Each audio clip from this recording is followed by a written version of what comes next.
Hello friends, welcome back to my YouTube channel nursing knowledge point में। आज हम इस वीडियो में बात करेंगे UPSC staff nurse new vacancy 2025-26 यानी कि जो आपके यूपीएससी स्टाफ नर्स का जो वैकेंसी अब आने वाली है 2025-26 में, उसके बारे में बात करेंगे।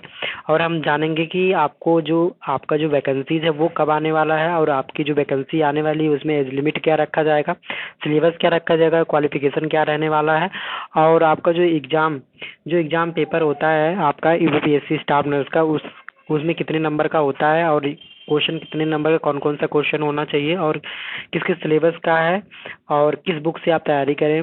प्री और मेंस का जो क्वेश्चन पेपर है किस तरह से आता है, प्रीवियस ईयर का जो क्वेश्चन पेपर है प्री और मेंस का, उसको भी हम दिखाने वाले हैं आपको। और फाइनली अब आपको एक्सपेक्टेड डेट बताएंगे कि आपका जो अगली जो वैकेंसी आने वाली है 2025-26 के लिए वो कब आने वाली है। चलिए फ्रेंड, वीडियो को स्टार्ट करते हैं। वीडियो को स्टार्ट करने से पहले अगर आप मेरे चैनल पर नए हैं तो चैनल को सब्सक्राइब कर लीजिए, और फ्रेंड हमारी वीडियो अगर अच्छी लगे तो लाइक करिएगा। चलिए फ्रेंड, हम अब यूपीपीएससी के ऑफिशियल वेबसाइट पर विजिट करते हैं। सो फ्रेंड्स, फाइनली हम उत्तर प्रदेश के ऑफिशियल वेबसाइट पे आ चुके हैं, जो कि Uttar Pradesh public service commission का जो ऑफिशियल वेबसाइट है। हम नीचे की तरफ स्क्रॉल करेंगे और आपको पता ही है कि यहाँ पे जो 2023 में स्टाफ नर्स का वैकेंसी निकला था, उसका 2024 में एग्जाम हुआ प्री मेंस का। उसके बाद अभी डॉक्यूमेंट वेरिफिकेशन प्रोसेस स्टार्ट हो चुका है, और 8 अप्रैल से, यानी कि 8 अप्रैल से आपका डॉक्यूमेंट वेरिफिकेशन स्टार्ट है, और अभी 25 अप्रैल तक डॉक्यूमेंट वेरिफिकेशन होगा। उसके बाद मई के लास्ट तक उनका ज्वाइनिंग प्रोसेस होगा, और ज्वाइनिंग उनको दे दिया जाएगा मई के लास्ट तक। उसके बाद फ्रेंड जून बीतेगा और जुलाई बीतेगा। उसके बाद अब हम बात करेंगे कि आपका फाइनली किस तरह से कब, और एक्सपेक्टेड डेट क्या है कि आपका जो यूपीएससी स्टाफ नर्स का जो वैकेंसी है वो कब आने वाली है।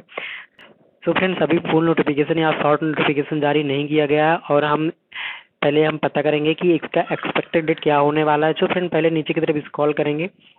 तो फिर नीचे की तरफ स्क्रॉल करेंगे, और स्क्रॉल करने के बाद यहाँ पे कुछ इस तरह का इंटरफेस खुल के आपके सामने आएगा।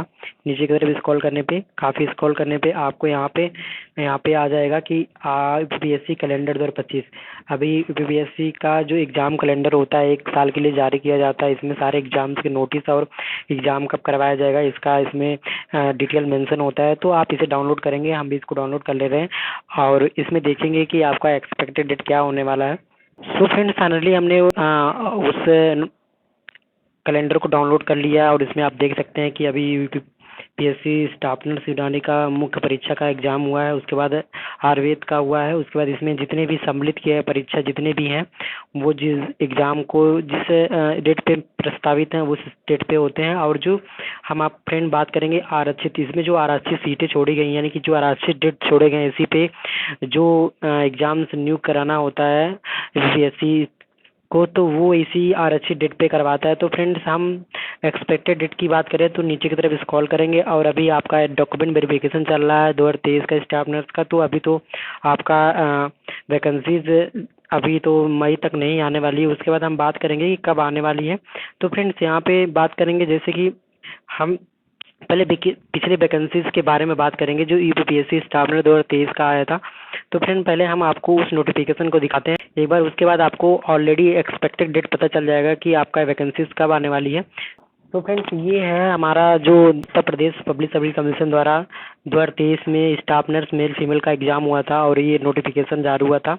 और आप देख सकते हैं कि जो इसका एग्ज़ाम नोटिफिकेशन जारी हुआ था, यहाँ पे देखिए लिखा है एडवर्टाइजमेंट 21/8/2023 को रिलीज़ किया गया था। जबकि पिछली 2023 में जो कैलेंडर जारी हुआ था उसमें उत्तर प्रदेश का जो स्टाफ नर्स की वैकेंसी रिलीज करने के लिए कोई भी संभावित तिथि घोषित नहीं किया गया था, और कोई भी तिथि मेंशन नहीं किया था। उसके बाद आरक्षित तिथि जो होता है, जो यहाँ पे आरक्षित तिथि दिया जाता है जो कैलेंडर में आपको दिखा है, उसी तिथि पे इस एडवर्टाइजमेंट को निकाल के आपका एग्जाम करवाया गया, और आज सिलेक्शन प्रोसेस स्टार्ट हो गया है। तो फ्रेंड, यहाँ पे जब भी वैकेंसी संभावित आरक्षित तिथि पे निकाली जाती है, तो यहाँ पे देखिए 8 यानी कि अगस्त मंथ में 2023 में अगस्त मंथ में निकाला गया था। तो एक्सपेक्टेड डेट आपको हम बता सकते हैं कि जैसे उस टाइम 2023 अगस्त 2023 में, यानी कि 21 अगस्त या 22 अगस्त 2023 में निकाला गया था।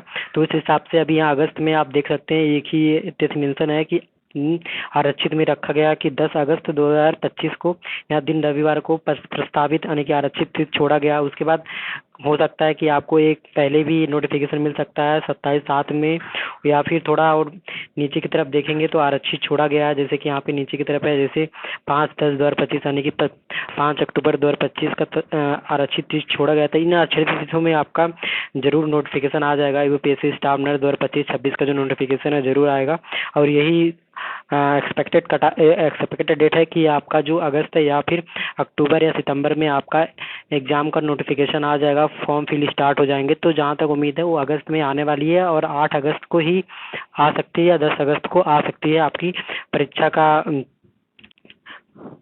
तिथि घोषित हो सकता है, और आपका डॉक्यूमेंट वेरिफिकेशन होने के बाद आपका एडवर्टाइजमेंट जारी हो जाएगा, और उसके बाद आपका एग्जाम करवाया जाएगा। उसके बाद प्री और मेंस का एग्जाम करवाया जाएगा। चलिए फ्रेंड्स, आपको बता दें कि एक्सपेक्टेड लगभग आपका जुलाई या अगस्त में आपका एग्जाम फॉर्म फिल स्टार्ट होगा, और अगस्त में आपका पेपर होगा। इस तरह से अभी लग रहा है कि अगस्त में हो सकता है आप डॉक्यूमेंट वेरिफिकेशन एक बार हो जाए। जैसे ही फुल नोटिफिकेशन होगा या फिर कोई भी नोटिस जारी होता है तो आप हमारे चैनल से जुड़ जाइए, मेरे चैनल को सब्सक्राइब कर लीजिए। वहाँ से आपको इंफॉर्मेशन मिल जाएगी, पल पल की जानकारी आपको मिलती रहेगी।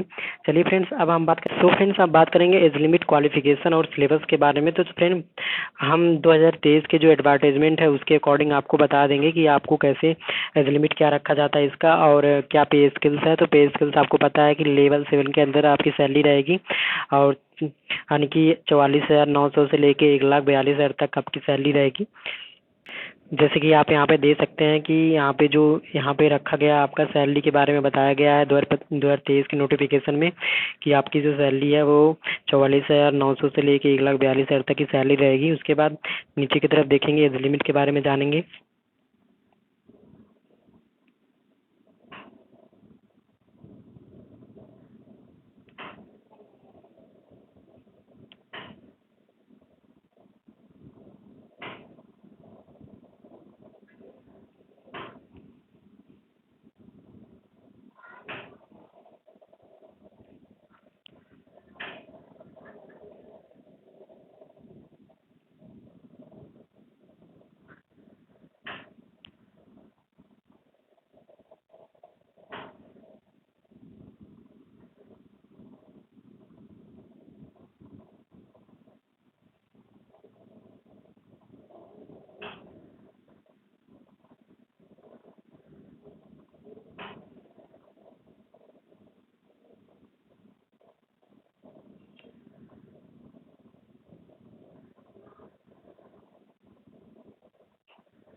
सो फ्रेंड्स, हम एज लिमिट की बात करें तो एज लिमिट आपका 21 से 40 वर्ष रखा जाता है एज लिमिट, और आपको एज रिलेशन भी दिया जाता है इसमें। एज रिलेशन जो ST/SC कैंडिडेट उनको 5 साल का दिया जाता है, और जो OBC के कैंडिडेट हैं उनको 3 साल की छूट दी जाती है इसमें।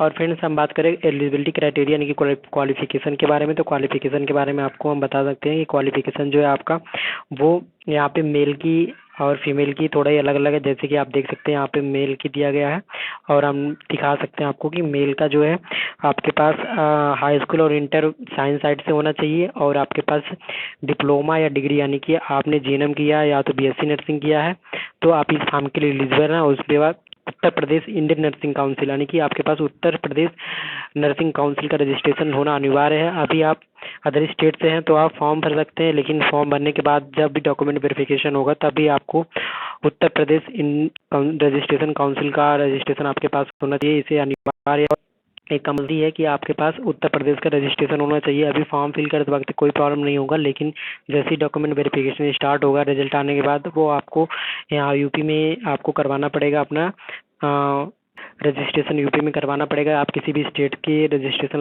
नहीं लगेगा इसमें। और फ्रेंड्स, इसमें यही है कि आप GNM किए हैं तो फ्रेशर हैं तब भी इस फॉर्म को एलिजिबल भर सकते हैं आप, और BSc नर्सिंग या फिर पोस्ट BSc नर्सिंग आपने किया तब भी इस फॉर्म के लिए एलिजिबल है। सो फ्रेंड्स, सेम फीमेल में भी वही है, और उनको भी जीएनएम या बीएससी नर्सिंग किए हैं तो फ्रेशर कैंडिडेट फॉर्म अप्लाई कर सकते हैं। उनके पास यूपी नर्सिंग काउंसिल का रजिस्ट्रेशन होना अनिवार्य है। और आप अदर स्टेट से हैं तो अभी फॉर्म तो फिल कर सकते हैं, लेकिन डॉक्यूमेंट वेरिफिकेशन के टाइप आपका यूपी का रजिस्ट्रेशन होना अनिवार्य है और आपको करवाना ही पड़ेगा, वरना डॉक्यूमेंट वेरिफिकेशन में निकाल दिए जाएंगे आप। चलिए फ्रेंड्स, अब हम सिलेबस की बात करें कि सिलेबस का जो मैटर है वो सिलेबस कैसे आता है, और ये देखेंगे कि सिलेबस किस तरह से। पहले हम एग्जाम पैटर्न के बारे में बात करेंगे। यहाँ पे आप देख सकते हैं कि जो आपका प्री का एग्जाम होगा, जो प्री का एग्जाम होता है वो यहाँ पे जनरल नॉलेज के 30 क्वेश्चन आते हैं, उसके बाद हिंदी के 30 क्वेश्चन आते हैं, और जो मेन सब्जेक्ट नर्सिंग का हो उसमें से 120 क्वेश्चन आते हैं। टोटल इसमें क्वेश्चन आपका 170 क्वेश्चन आते हैं, और जो आपका टाइम दिया होता है टाइम ड्यूरेशन 2 घंटे 120 मिनट का रहता है, और टोटल आपका 85 मार्क्स रहता है, और 15 मार्क्स जो है टोटल जो आपका मार्क्स होता है, यानी कि आपका जो 85 मार्क्स का बनता है, उसके बाद जो 15 मार्क्स होता है, टोटल 100 नंबर पे कट ऑफ बनता है, लेकिन 85 मार्क आपका जो ये पेपर होगा। बाकी जो संविदा के नंबर है, जो यूपी कैंडिडेट हैं और वो अभी संविदा पे जॉब कर रहे हैं स्टाफ नर्स का, वो उनका संविदा का नंबर भी इसमें जुड़ता है, तो टोटल 100 नंबर का कट ऑफ बनता है। सो फ्रेंड्स, यहाँ पे 170 क्वेश्चन आने वाले हैं और 120 नंबर नर्सिंग के रहने वाले हैं, बाकी हिंदी और जनरल नॉलेज के रहने वाले हैं। प्री की सिलेबस हम आपको दिखा दें, यहाँ पे दिखा Indian history of Indian and Indian nature in monumental. उसके बाद यहाँ पे आप देख सकते हैं कि यहाँ पे सारे यहाँ पे जो भी सिलेबस के अकॉर्डिंग यहाँ पे पहले आप देख सकते हैं जनरल नॉलेज के हैं, उसके बाद आपको हम दिखा सकते हैं कि यहाँ पे जितने भी जनरल साइंस, इंडियन एग्रीकल्चर्स और Indian economics and social development, इस तरह से आपका जनरल नॉलेज का क्वेश्चन रहेगा। उसके बाद यहाँ पे हिंदी का क्वेश्चन दिया है, जैसे कि आप देख सकते हैं यहाँ पे हिंदी का दिया गया है, हिंदी का इसमें दिया गया है विलोम, उसके बाद अनेक शब्दों के एक शब्द, उसके बाद तत्सम तद्भव, उसके बाद यहाँ पे पर्यायवाची शब्द यहाँ पे देख सकते हैं कि इतना आपका आएगा। फिर नर्सिंग का चालू हो जाता है यहाँ पे, जैसे कि यहाँ पे नर्सिंग का एनाटॉमी, उसके बाद anatomy, fundamental of nursing, first aid यहाँ पे देख सकते हैं आप। उसका नीचे तरफ स्क्रॉल करेंगे मेडिकल सर्जिकल ऑफ नर्सिंग, उसके बाद यहाँ पे paediatric nursing, community health nursing, उसका मिडवाइफरी एंड गायनेकोलॉजिस्ट नर्सिंग।